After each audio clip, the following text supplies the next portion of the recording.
সবসময় সবকিছু কিন্তু মেকআপ আর্টিস্টের হাতে একদমই থাকে না। মেকআপটা ভালো হওয়ার সঙ্গে সঙ্গে কিন্তু ড্রেস আপটা ভালো হওয়া খুবই জরুরি। এটা ছিল আমার নিজের পিস্তো দাদার বউ, তো ওকে সাজানো ভার পড়েছিল আমার ওপরে।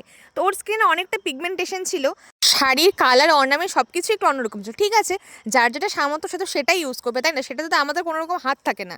আর বলিনি, আমাকে কিন্তু সবাই বলে দিয়েছিল ওর ফাউন্ডেশন শেডটা একটু আপ করে লাগাবি, একটু যাতে ফর্সা ফর্সা লাগে। ঠিক আছে, বাট সেটা আমার একদমই পসিবল না। আমার কাছে কেমন যেন সাদা মেকআপ ভালো লাগে না, তাও আমি চেষ্টা করেছি একটু ফাউন্ডেশন শেডটা আপ করে লাগানো। আমার মনে হয় যার যেটা স্কিন টোন তাকে সেটাই রাখাটা উচিত, তার নিজের সত্তাটা থাকা উচিত। শুধু মেকআপ করলেই কিন্তু হয় না, মেকআপটাকে এনহ্যান্স করানোর জন্য ঠিকঠাকভাবে ওড়না, মুকুট, শাড়ি, জুয়েলারি সব কিছু ঠিকঠাক হওয়া খুবই দরকার, তাহলে একমাত্র তোমাকে দেখতে খুবই সুন্দর লাগবে। যাই হোক, এমনিতে না ওর ফিচার্সটা খুবই সুন্দর লাগছে, মানে বৌদির ফিচার্সটা খুবই মিষ্টি ছিল।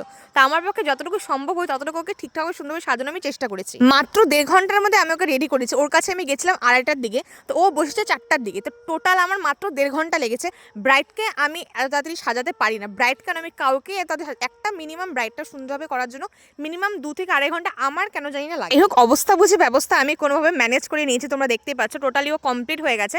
আমার মনে হয় আমার কাছে একটু সময় থাকলে আমি আরেকটু প্রপার ওয়েতে ওর হেয়ার স্টাইলটা করতে পারতাম, কারণ ওর পরে আমাকে 2-4 জন আমার যে দিদুগুলো ছিল, কাজিনসগুলো ছিল, ভাগ্নি ছিল, ওদেরকেও আমার সাজানো ছিল। সেদিন আমি কোনো রকম কোনো নিজের সাজারই টাইম পাইনি, এতটা সময় কম ছিল আমার কাছে। তো কোনোভাবে ম্যানেজ করে নিয়েছে, কিন্তু দেখতে পারবে এই ওড়নাটা দেখে আমার মাথাটা গরম হয়ে গেছে।